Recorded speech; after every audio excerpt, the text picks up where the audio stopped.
पंजाब से उबला तूफान अब हनुमानगढ़ पहुंच गया है और हनुमानगढ़ में आज जिस तरह से किसानों ने एकजुटता का प्रदर्शन किया है, लगता है ये जो आंदोलन है अब धीरे धीरे पूरे देश में फैलता जा रहा है। क्योंकि हनुमानगढ़ में आशा के अनुरूप ही नहीं बल्कि अप्रत्याशित रूप से किसानों बने हैं। और सबसे बड़ी बात यह है कि जो भारतीय जनता पार्टी से ताल्लुक़ रखने वाले किसान भी यहाँ पर पहुँचे और उनका ये कहना है कि ये उनकी अस्मिता का सवाल है, यहाँ पर आन बान शान की बात है। और आज आप देख सकते हैं कि यहाँ पर जिस तरह से हालात सामने आए हैं, जिस तरह से किसानों ने एकजुटता दिखाई है। हमारे साथ कुछ किसान नेता हैं और ख़ासतौर पर प्रोफेसर ओम जांगू जो बढ़ चढ़ कर हिस्सा लेते हैं, किसानों को एकजुट करने में लगे हुए हैं। जांगू साहब, आखिर क्या वजह है कि किसान अपने आप जाग रहा है, नेताओं को बहुत ज़्यादा जगाने की जरूरत नहीं महसूस हो रही है? देखिए, जिस तरह की योजनाएं हिंदुस्तान के अंदर केंद्र सरकार द्वारा लाई जा रही है, वो योजनाएं इस क्षेत्र के किसान को उजाड़ने वाली हैं। उसकी भूमि पर पूंजीपतियों को का कब्जा कराने का सीधा सीधा षड्यंत्र है। वो ये समझ चुका है। सबसे पहले पंजाब के किसान को ये बात समझ में आई कि वहाँ पेप्सी ने और उन्होंने जो वहाँ पे कॉन्ट्रैक्ट फार्मिंग की, उसमें उनको आलू की पूरी कीमत नहीं दी। कभी कहा आपका आलू छोटा है, कभी कहा आपका आलू मोटा हो गया। जब भाव नीचा चला गया तो आलू छोटा और मोटा हो गया, और जब भाव ऊपर गया तो उनको मजबूर किया कि वो सस्ते में उनको दें। तो आज हमारे क्षेत्र के किसान को भी ये समझ में आ गया कि जब निजी मंडियां बन जाएगी, निजी लोगों के हाथों में सारा व्यापार चला जाएगा, तो तुम्हारा समर्थन मूल्य पर खरीदा जाने वाला अनाज और दूसरी चीज़ें जो थोड़ी मात्रा में खरीदी जाती है वो भी समाप्त हो जाएगी और व्यापारी की मनमानी हो जाएगी। उस मनमानी होने के बाद हमारे पास न तो अनाज रहेगा, और दूसरा कॉन्ट्रैक्ट फार्मिंग जब आ जाएगी तो खेती भी हमारी बड़े लोगों के पास चली जाएगी, पूंजीपतियों के हाथों में चली जाएगी। इसलिए आज किसान को समझाने की ज़रूरत नहीं, वो स्वतः स्फूर्त आप देख रहे हैं कि हनुमानगढ़ के अंदर कोई गांव नहीं बचा जिस गांव से न आ गए हों। इतनी ठंड के बावजूद ट्रैक्टर ट्राली में चढ़कर आए हैं, ट्रैक्टर ट्राली में बैठकर यहाँ आए हैं। हमारे यहाँ से अब से पहले सैकड़ों ट्रालियाँ दिल्ली की तरफ कूच कर चुकी हैं, जिसके अंदर नौजवान जा रहे हैं। एक बात मैं टोकना चाहूँगा कि जैसे आपने कहा कि हनुमानगढ़ की वो धरती है जहाँ पर किसान आंदोलनों की शुरुआत हुआ करती थी, आंदोलन करते थे, लेकिन इस मैटर पर किसान जागरूक होने में इतना वक्त क्यों लगा? जैसे आपने कहा पंजाब के लोगों ने राह दिखाई, यहाँ के नेता क्या कर रहे थे? यहाँ के नेता नहीं कर रहे थे, ये एरिया आंदोलनों का भी बहुत अगुवा है, परंतु सत्ता की तरफ भी देखता है। कुछ बीच में पंचायत चुनाव आ गया, बीच में उससे पहले कुछ जगह पर सरपंच के चुनाव घोषित कर दिए, कुछ जगह कर दिया। एक बिजाई का सीजन चल रहा था। हम जागरूक थे, परंतु जनता ये समझ रही थी, क्योंकि मोदी जी भाषण देने में बड़े एक्सपर्ट हैं। उन्होंने पहले कहा कि हमने बिचौलिए खत्म कर दिए, बिचौलिए खत्म कर दिए। तब कुछ लोगों को ये लगा कि अब ये जो मंडी में बैठा व्यापारी है उससे हमारा पीछा छूटेगा, परंतु जब उनको ये पता चला कि इन बिचौलियों को खत्म करके बहुत बड़े बड़े बिचौलिए ला दिए जो कभी उनको न समर्थन मूल्य मिलने देंगे और न पूरा मूल्य मिलने देंगे, बल्कि वो आपकी खेती पर भी कब्जा करेंगे। ये समझ में आज हर नौजवान के, हर विद्यार्थी के, हर किसान के बेटे के, हर मजदूर के, हर व्यापारी के बेटे के आ चुका है। इसलिए आज वो जागा है। आपकी बात सच्ची है कि आज़ादी का पहला आंदोलन किसानों का जो हुआ वो हनुमानगढ़ जिले में हुआ 1959 के अंदर, जो भूमि नीलामी के खिलाफ हुआ। 1969-70 आते आते वो आंदोलन बहुत मजबूतियों पर पहुंचा, गोलियां चली, और जो लोग सेव का मुरबा नहीं खरीद सकते थे वो उस आंदोलन के बदौलत ज़मीनों के मुरबे लेकर और आज ज़मीन पर बैठे हैं। मैं ये कहना चाह रहा हूँ कि आज उनको समझ आ रहा है कि जो संघर्ष करके उन्होंने भूमि ली थी वो ज़मीन अब खुशने वाली है। और जब किसान की ज़मीन खुशने की बात आती है, चाहे आप रूस देखें, चाहे चीन देखें, चाहे फ्रांस देखें, जहाँ भी देखेंगे वहाँ लोगों ने सत्ता को बदल दिया है। बिल्कुल, मैं आपसे बात करूँगा, एक बार चूँकि नौजवान भी हमारे साथ हैं और वो दिखा रहे हैं हनुमानगढ़ किसान समिति का बैनर लेकर खड़े हैं यहाँ पर। आपसे भी जानना चाहिए, युवा हैं आप क्यों आए हैं और आपको क्या लग रहा है कि ये जो किसान, ये जो 3 कानून है, ये क्या सरकार वापस लेगी? बिल्कुल, अगर सरकार वापस नहीं लेगी तो हम ईंट से ईंट और लाठी से लाठी बिछा देंगे। चाहे हमको क्या कुछ भी करना पड़े, हम दिल्ली भी जाएंगे और दिल्ली रहेंगे जब तक किसान ये किसानों के 3 काले कानून है ये अगर वापस नहीं देगी सरकार, हम वहीं पर रहेंगे। आप कहाँ से आए? नगराना से। आप कहाँ से हैं? मक्कासर से। मक्कासर से हैं। आपका क्या कहना है इस मुद्दे पर? आपका हम सारे साथ तीनों कानून वापस आप जाएंगे। आइए सरदार जी, आप कहाँ से आए हैं? संतपुरा से आए हैं, संग्रह तहसील से। क्या कहना है आपका इस कानून? काले काले कानून वापस लिए जाए, किसान को बहुत ज्यादा नुकसान होगा इससे। क्या नुकसान है इस कानून से? नुकसान है तो बड़े बड़े कॉर्पोरेट घराने आ जाएंगे इसमें, खेती है, छोटे छोटे किसान है, मजदूर जुड़े हैं जहाँ हमारे साथ, ये सब निकल जाएगा, खेती से बाहर निकल जाएंगे किसान। चलिए, हमारे साथ एक हनुमान प्रसाद शर्मा है जो काफ़ी शिक्षक नेता की छवि रहे इनकी और प्रांतीय उपाध्यक्ष भी रहे हैं। इधर आ जाइए, आप क्या कहना चाहते हैं इस कानून पर? ये कानून किसान राष्ट्र की रीढ़ है, इसको तोड़ा जा रहा है। और ये इन कानूनों को मैं किसान और खेती के विरोधी नहीं, मैं राष्ट्र विरोधी मानता हूँ। क्योंकि जब मंडियाँ ख़त्म हो जाएंगी, आज भी मैं उस क्षेत्र से आता हूँ, ये हनुमानगढ़ और गंगानगर का क्षेत्र जो गंग कैनाल और सिंचित क्षेत्र है, हमारे नौर भादरा का इंटीरियर क्षेत्र है, वहाँ आज जो है वो गांव के अंदर जो है वो छोटा किसान खलियान के अंदर बेचने के लिए मजबूर है। वो कैसे वन नेशन वन मार्केट के हिसाब से जाएगा?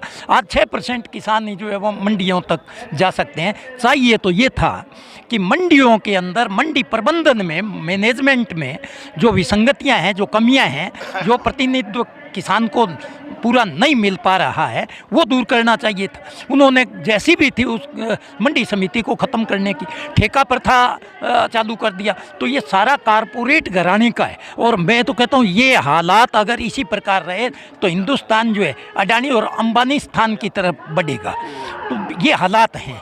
ऐसे हालात में रही बात कि किसान इस लड़ाई को जीत पाएंगे या नहीं, तो मैं तो कॉलेज छोड़ के सन 69 में जो है वो जेल में गया था किसान आंदोलन में। Comrade Shopat Singh, professor Kedar, comrade Hadda वो हमारे साथ थे और आर पार की लड़ाई लड़ी। ये था लड़का और टोपरिया से लगा के पाकिस्तान की सीमा तक आराजी राज सरकारी ज़मीन थी और सुखाड़िया जी ने देखा कि ये ज़मीन नीलाम कर दें तो खजाना भर जाएगा और यहाँ बाहर से लोग आ जाएंगे तो कुछ कांग्रेस को लाभ होगा।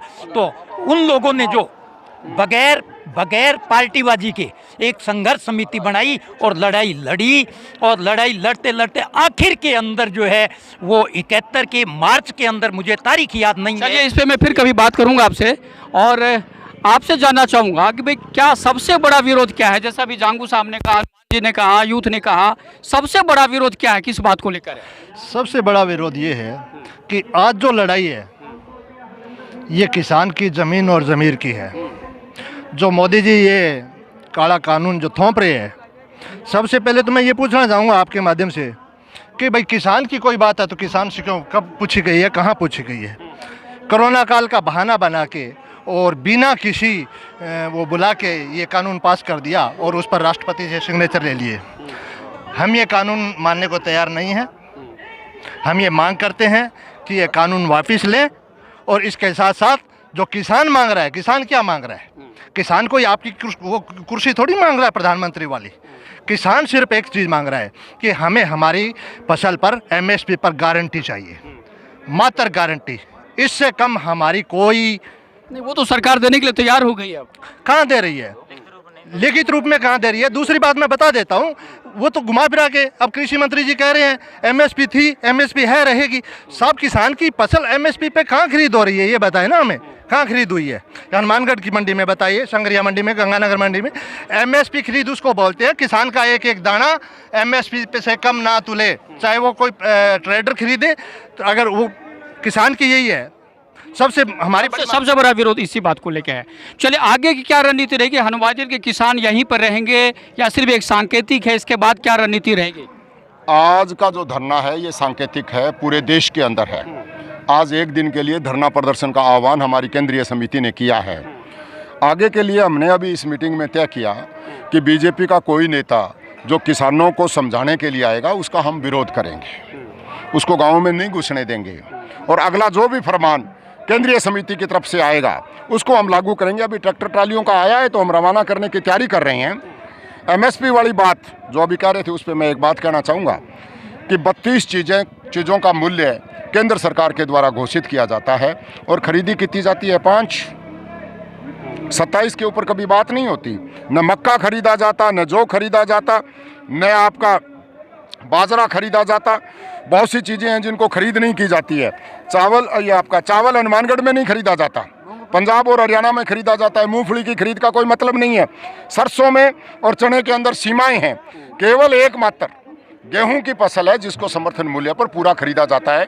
कपास में भी बहुत से अड़ंगेबाजियां की जाती है। तो हम जो मांग रहे हैं वो ये मांग रहे हैं कि न्यूनतम समर्थन मूल्य, लिखित आश्वासन नहीं, गारंटीड कानून। केंद्र सरकार लोकसभा में कानून बनाए कि किसान की फसल का दाना दाना न्यूनतम समर्थन मूल्य से कम पर नहीं बिकेगा। अगर बाजार का भाव नीचा है तो सरकार खरीदे और उससे ऊपर है तो कोई व्यापारी खरीदे। हम ये मांग रहे हैं कि चंद पूंजीपतियों को आटा भी वो बेचेगी, तेल भी वो बेचेगी, पेस्टिसाइड भी वो बेचेगी, फर्टिलाइजर भी वो बेचेगी, हमको बीज भी वो देगी। अभी 3 दिन पहले गुजरात के अंदर आलू पैदा करने वाले किसानों के खिलाफ मुकदमा हो गया। इसलिए मुकदमा हो गया कि पिछले साल उनको जो आलू दिया था वो आलू क्वालिटी का नहीं था, उन्होंने लिया नहीं, उन्होंने छांट के दोबारा बेच दिया, दोबारा बीज दिया। तो अब उनके खिलाफ मुकदमा कर दिया कि ये तो हमारे नियमों का उल्लंघन कर रहे हैं। और ऐसा ही वो ट्रिब्यूनल है जिसने उनको खेती करने पर रोक लगा दी। तो हमको ये पता है कि आज जो कृषि कानून पास किए गए हैं वो अगर हिंदुस्तान में आएंगे तो आप संशोधन चाहते हैं या कानून वापस? कानून वापस चाहते हैं हम, कानून वापस चाहते हैं। कानून है ही नहीं साहब। हिंदुस्तान को बेचने का षड्यंत्र है, हिंदुस्तान को बेचने का षड्यंत्र है, ये कानून नहीं है। यानी कुल मिलाकर जो किसान है, जो आप देख रहे हैं जिस तरह से आक्रोश है, ये चाहते हैं किसी तरह से जो कानून है वापस ले लिए जाए, क्योंकि संशोधन की गुंजाइश इनको बिल्कुल ही नहीं लगती है। और कुछ और आप लोग कहना चाहेंगे? कोई आप बताइए। हम क्या बताएं, आप देख रहे हैं, हम चाहते हैं ये कृषि काले कानून है तुरंत प्रभाव से सरकार वापस लें। और अब जो आप देख रहे हैं आज ये सांकेतिक धरने पूरे देश के अंदर चल रहे हैं। ये जो आंदोलन है, अब आंदोलन राष्ट्रीय आंदोलन नहीं अंतर्राष्ट्रीय आंदोलन बन गया। दुनिया भर के किसान इस मोदी का विरोध कर रहे हैं।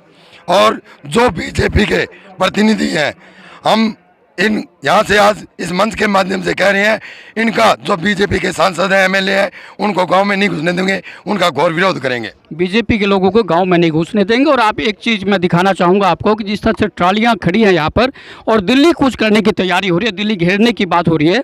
और ये देखिए जो ट्रैक्टर ट्रालियाँ हैं जो आपको दिखा रहे हैं जसविंदर जी, कि पूरी इस तरह से जो हालात बन रहे हैं कि यहाँ से ट्रॉली में बैठकर किसान दिल्ली को घेरने की तैयारी में यहाँ से भी जा रहे हैं। और ये जो दिख रहे ट्रैक्टर ट्रालियाँ हैं यहाँ पर आप देख रहे हैं, पूरा ये जो हालात हैं जो हनुमानगढ़ के कलेक्ट्रेट के बिल्कुल सामने है। और अगले वीडियो के लिए आप तैयार रहें। नमस्कार।